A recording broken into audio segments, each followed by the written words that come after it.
Welcome everybody. This is Rev Games. We are going to make a short, maybe long video on some of my initial thoughts on GOAT format versus Edison format. This is going to be a very unstructured video, and it's meant to be more of a first impressions thing, just because I'm by no means a pro player in GOAT, and by all means a complete fucking scrub when it comes to Edison. I'm not very good, but I think it it's going to be interesting to see how my opinion shapes up here and changes, because this is a first impressions kind of thing on my first few weeks with Edison and really getting my feet, uh, dipping my toes in the water, if you will, with what I'm seeing in the two formats. This again is not going to be, a comprehensive video on, gameplay stuff. There are a few other channels out there that have done a really, really good job of putting together, the more intricate details of how these two formats play, what you need to be good at in each. But this is kind of just a first impression things. Just jotted down a few notes on what's top of mind for me so far, with some relatively strong opinions, I would call it, on both. And another thing I kind of want to get off my chest a little bit when it comes to GOAT versus Edison is, I don't like calling it GOAT versus Edison, because I think it doesn't really need to be a competition. You can enjoy either format, and I enjoy both of them so far. It's okay to have a favorite one, but I don't think shitting on somebody else's favorite format is a good idea.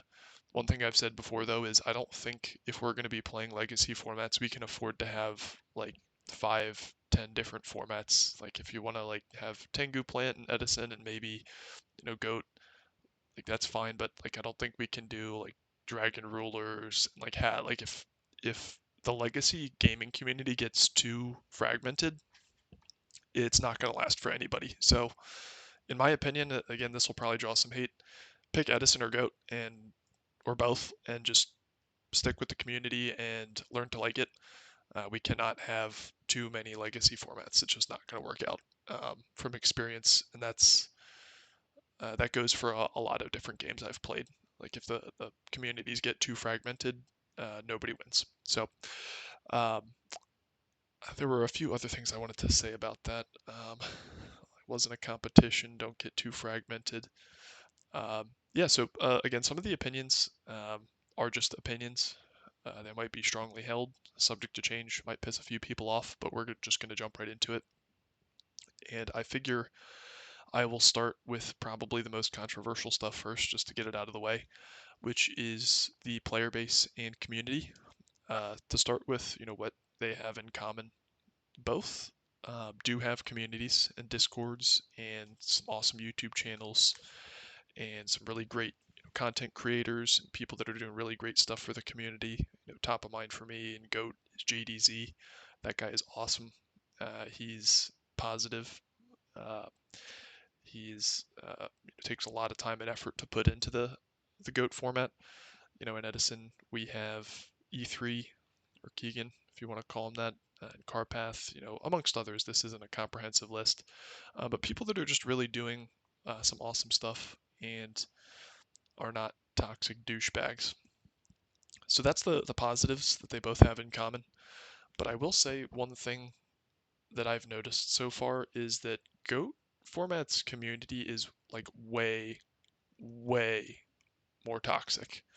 I mean, and I don't know if that's just because there's a ladder or something, and there's a little bit more developed so far of a tournament scene, as well as a little bit more mature of a meta. So, maybe that just because it's been around for a few years, a lot of the more positive players have kind of, gotten tired of it and moved on, and we're just left with like toxic players. But really, I don't really think with smaller community formats like this, I don't really think we can afford to tolerate like just blatant toxicity. Like there are ways to interact with other people online and in real life as an adult, and there are other ways not to. Um, and really, we do have to build a sense of community, and you have to put in a little bit of effort intellectually and emotionally to not just be a total dickhead all the time. And GOAT players, like it seems like a 50-50 whenever I play if somebody's just going to be a total turd.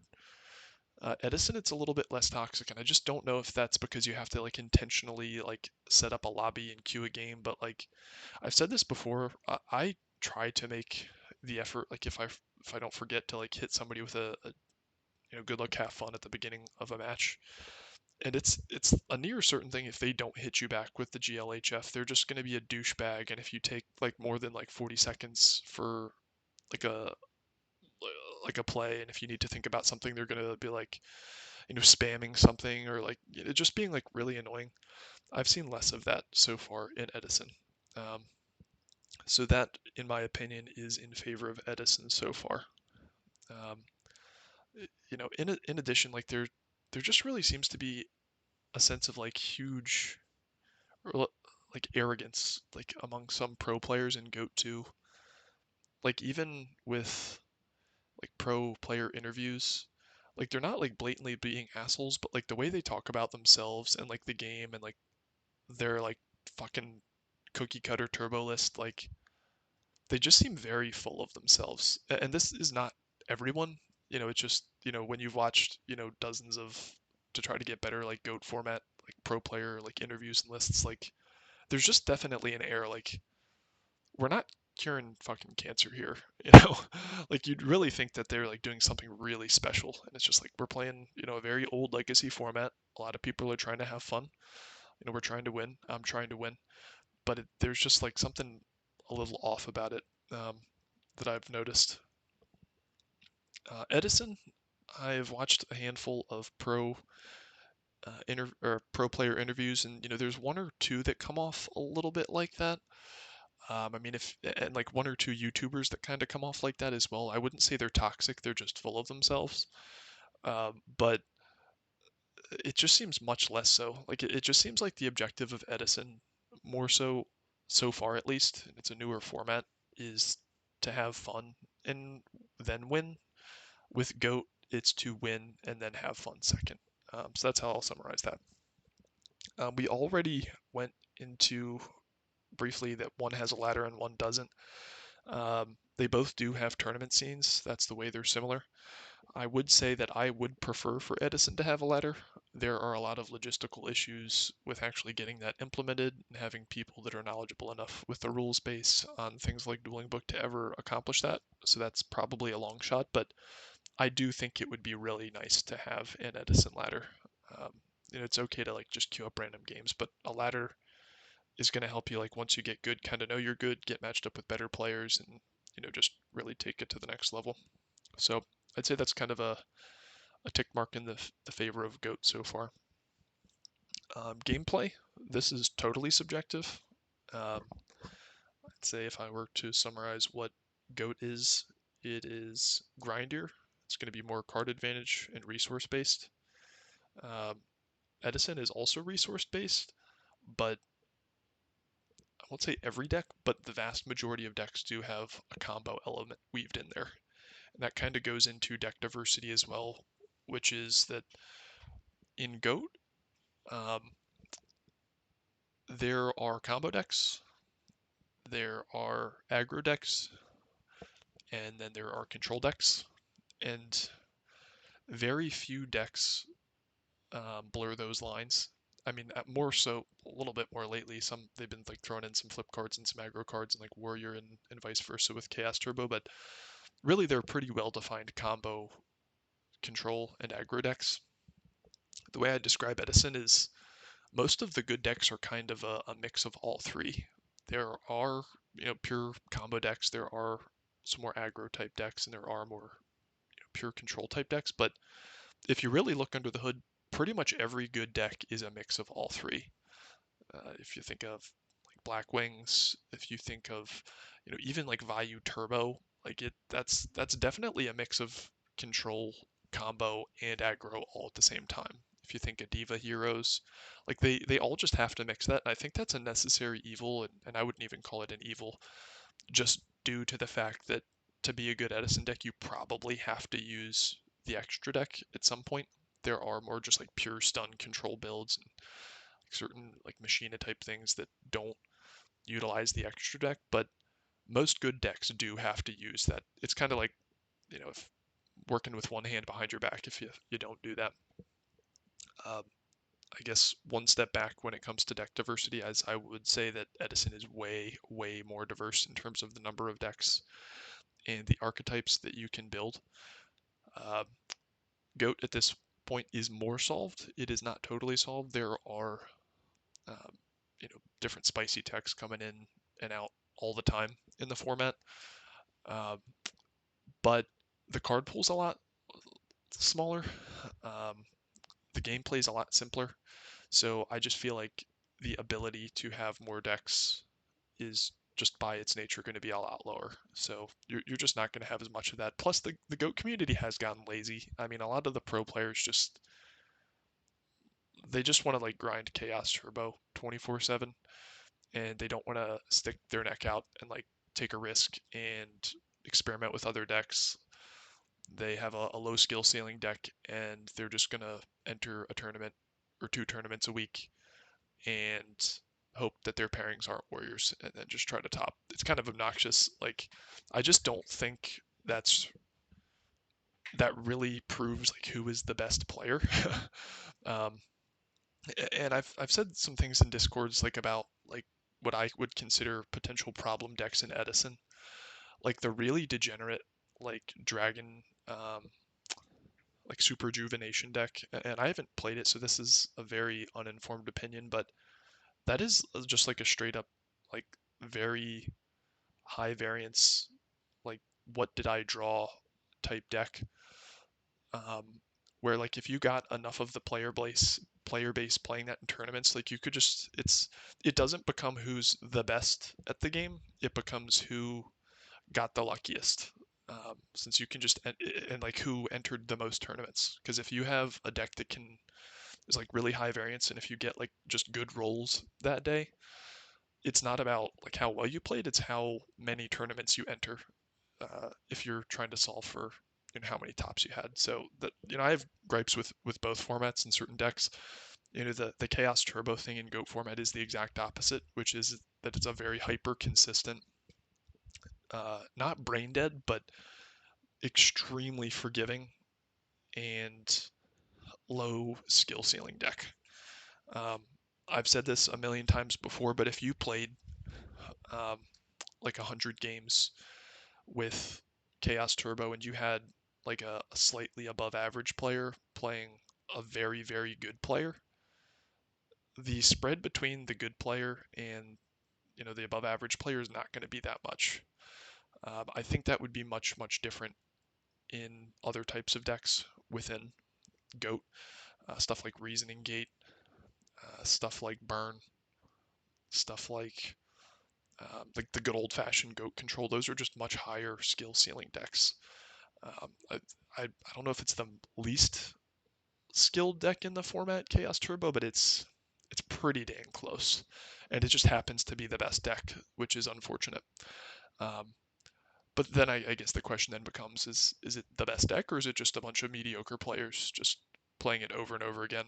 And that's just how statistics works. Like if you have a low variance, really good deck, and a bunch of mediocre players, then you're going to get the same outcome if you had a bunch of good players.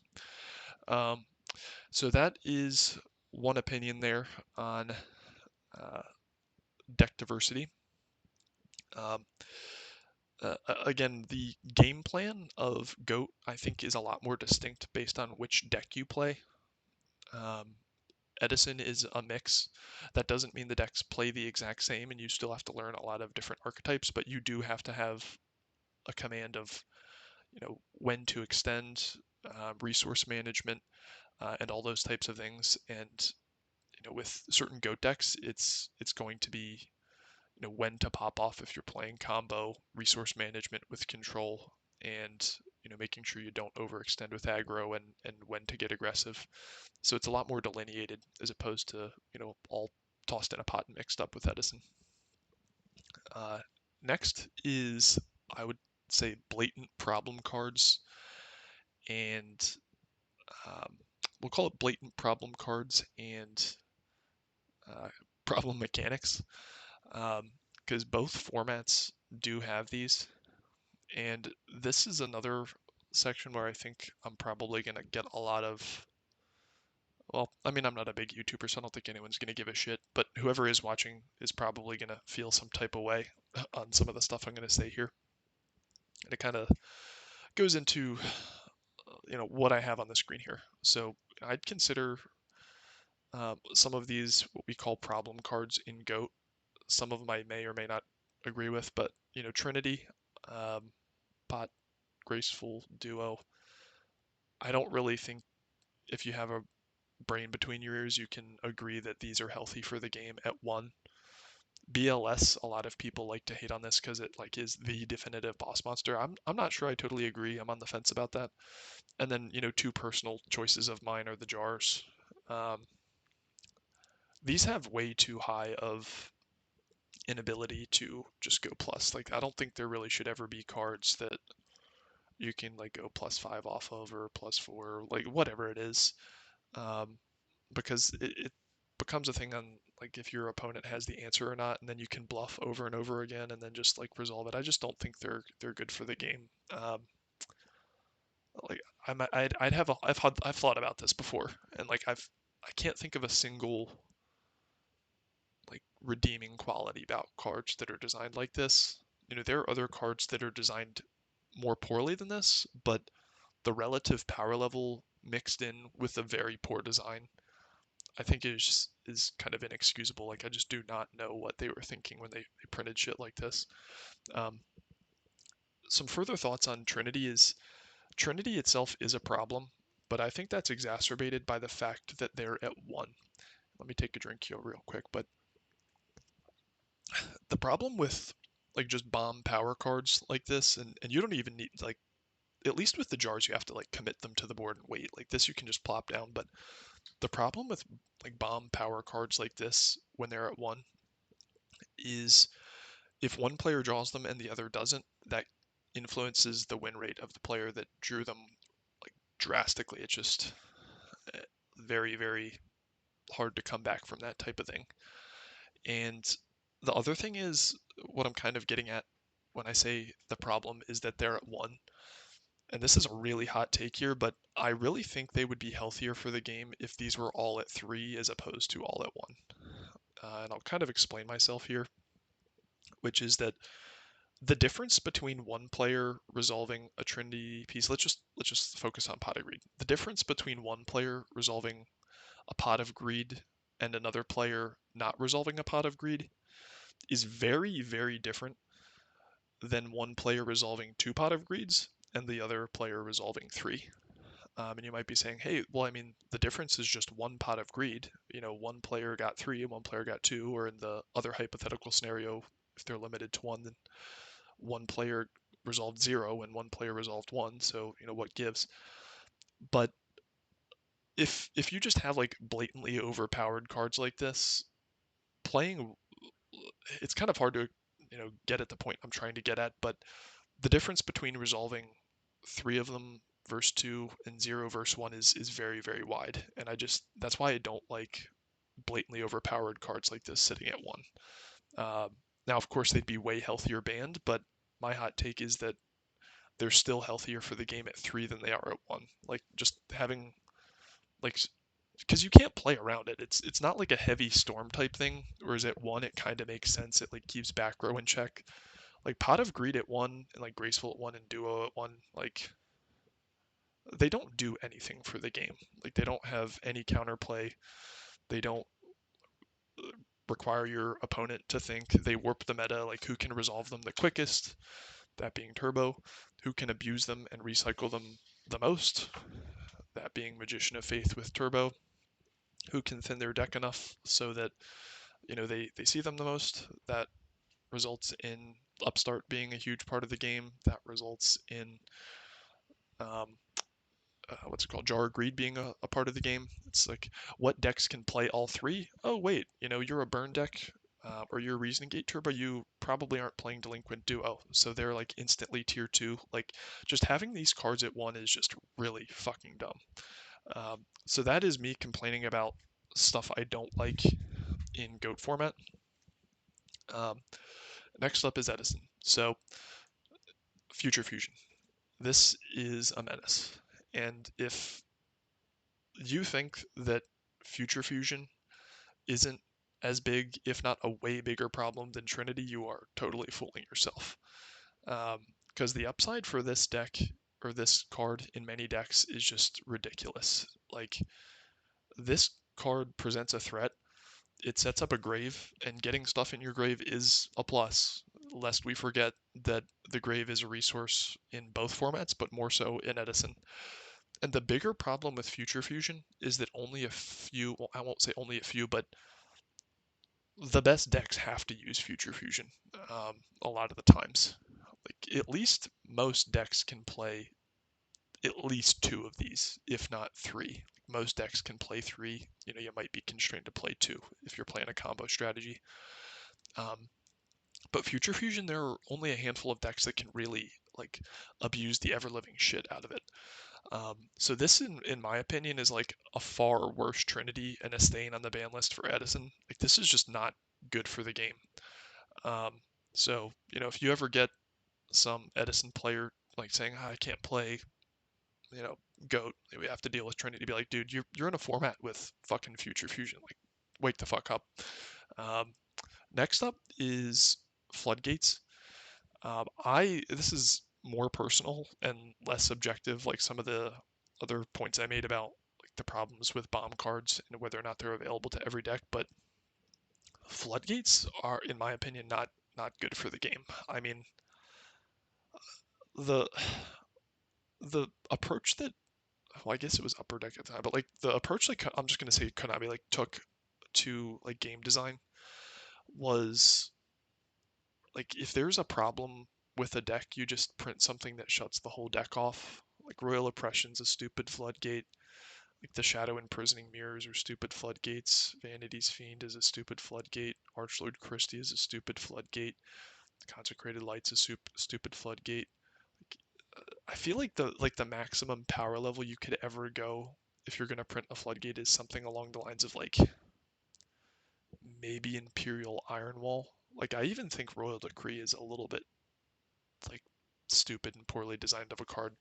Like, I just don't like that mechanic, and this is probably very foreign to advanced Yu-Gi-Oh players right now, like people that play currently. But like, I just don't think that like just not having a way to play the game is ever healthy for any card game, because then it again just depends solely on variance and whether or not you drew an out or you drew your floodgate or vice versa, and that's it. And that is not interactive at all. I think it would be much healthier, like if there are problem cards, just making a format and saying, hey, Solemn's at 3. We have a few other, very powerful interactive one-time counters to that, but just like sticking something and saying no is really dumb. And that kind of goes like with just like cards like Deck Devastation Virus. This is on the power level of a Trinity piece, and only certain decks can use it. This probably would have been better to put like here. But like, this card's not well designed. This card's not good for the game. There are certain decks just that auto lose to this, and I just don't like auto lose cards. Um, it, and I play Blackwings, like, I'm playing Blackwings at this point in my Edison career, if you want to call it that. But like, deck dev's just fucking stupid. Like, this should never be a card. Um, and I guess maybe this is kind of out of order as well. Like, Dust Shoot at 1. Like, is this card healthier at 1 or at 3? Like, you tell me. Like, I just don't think like one player resolving Dust Shoot and the other player like having to like just top deck a Dust Shoot late game is good. Like, if you're just gonna have busted cards that create non-games, I feel like the variance has to be lower, and limiting cards like that I just think is poor game design. So I don't think there's much else to be said by that. I kind of said a lot of what I wanted to say about that type of thing when I was talking about Trinity. Um, and I guess it kind of goes to show like Dust Shoot is like kind of a bullshit card in both formats, but I don't see people complaining that much about Dust Shoot in GOAT format because it's at 3. It's like, hey, if you're really that butthurt about Dust Shoot, just play 3. Put it in your side deck, and that's what everyone does. And if you're in a matchup where it's good, it's good. And you're going to see it relatively often. And does it suck when it gets resolved on you? Yeah. Are you going to resolve it on your opponent at some point in the match? Yeah, you are. Almost definitely. So get the fuck over it. Next is hand traps. This again is a spicy take, but hand traps are fucking stupid. If you are going to have something that can stop a play or interacts with your opponent, you should have to commit a resource and take risk to do that, especially with something with a very, very high payoff like Gorse. You just shouldn't be able to sit there with your legs wide open and be like, oh, are you going to attack directly in me? Are you going to attack? And then just like fucking drop a Gorse. Like you shouldn't have to play around cards that your opponent has to take no risk on. And that goes for stuff like Battle Fader. That goes for Heralds. Um, that goes to a lesser degree with DD Crow. I mean, I still do think just having shit sit in your hand when there are very, very limited ways in Edison to interact with the hand is not good game design.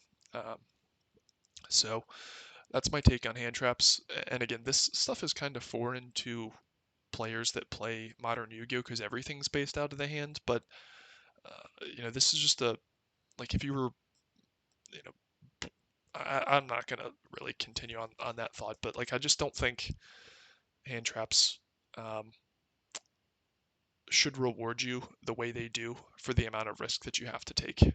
And that goes for Trinity too. It's like you take no risk to play Trinity great to any of the Trinity. You just draw it and you play it. You draw it and you play it. Like your opponent's not going to be able to stop that. I guess they could solemn it if they wanted to. There is a way to do that, but like there's still a cost for your opponent just to go one for one on that. So um, that's why I think this at least it's a like overpowered boss monster and it warps the meta, but at least you have to have it be dead for a while, and you have to set up a grave. You have to build your deck around it. Jars are horribly designed, way overpowered cards, but at least you have to commit them to the board. Like you have to take a risk to get this effect off. You have to set your hand and probably play into heavy. You have to, wonder what's in your opponent's deck for Cyberjar. Like, it's just like you have to take some risks to play these cards. Um, Cards like Future Fusion, you don't. It's just like your deck either can slot Future Fusion in and you go like with dragons, you go like +5 off of it because you send 5 live things to the grave. Um, or even with this, it's like, in Heroes, you just plop it down, you set up a grave, and now all your Miracle Fusions are live, and you have a threat coming down in 2 turns. So it's like you're just going so plus, and it's not a +1 or a +2. Like realistically, you can go like plus like 3, 4 off this card. And it's just really stupid. Like if you think of the grave as a resource, which again it is. Um, Hand traps, no risk. You just keep it in your hand. You say, hey, there are some deck considerations with Gores. You're not going to run it, with too many back row. It's for more monster heavy lists. But then I look at like the top lists of Edison format, and I see a bunch of shit like Royal Oppression plus Gores, and like I see, you know, a bunch of like decks that play like 22 back row and they still have Gores, and it's like that very much is indicating that this is not a good card for the game. Like if it just being plopped in every fucking deck, not good. Um, you know, the less Tragodia as well. Like I just don't think, despite it not being like an automatic beefy body, I just don't think there should be all these supplementary effects when you had to take no risk to get it on the board. Um, and you even have to play and build your deck less around Tragodia than you do Gores. Um, so the last point, now that we've talked about blatant problem cards and mechanics, deck diversity, gameplay, and the community and the player base, is ruling complexity. I will say this is pretty straightforward and to the point, in my opinion. Goat has way fewer cards, way less complex cards, and way less mechanics as a whole, so it's more simple. Um, Edison, not so much. It's not like modern Yu-Gi-Oh, but it is way, way less, or way, way more complex and way, way less clear. And I think the Um, best way to think about it is to have a good game, the rules do have to be clearly defined and interpretable. That has never been the case for Yu-Gi-Oh! Yu-Gi-Oh! From its roots is a terribly, terribly designed mess. And if you've played other card games, that's going to make sense to you. If you haven't played other card games, you won't know what I'm talking about. But it's a total mess. It makes no sense. It's open to interpretation, and there's no consistency to it, which is not indicative of a good game. So that summarizes my thoughts. This mainly focuses on the negatives of both. Of course, I'm not going to do a video this long about what I love about everything, because I do love these formats. I think they're really, really fun.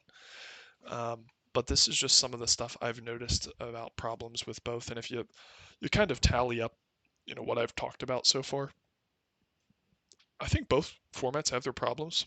Both formats have really good things about them. But I think the good really, really does outweigh the bad in this case.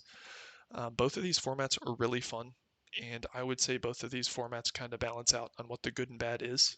So the approach I'm taking is, diversify. And if I don't like something about one format, I can play the other format. I can have fun both ways. You don't need to pick and choose. And I just don't like the war sometime that's being started with, GOAT versus Edison. I don't really think it's healthy. I don't think it's necessary. You can love both. And now, after watching this video, if somebody's shitting on your format, with all the negativity here, you can shit on their format just as much. Because there's a lot of negative stuff about both of these formats, but it doesn't mean they aren't good. They are beautiful, beautiful turds. So I appreciate you watching. Let me know in the comments if you are watching what you think. You don't even need to say what your favorite formats are. Tell me what you do and don't like about both, which ones you play, and we will leave it at that. But for now, thanks for watching.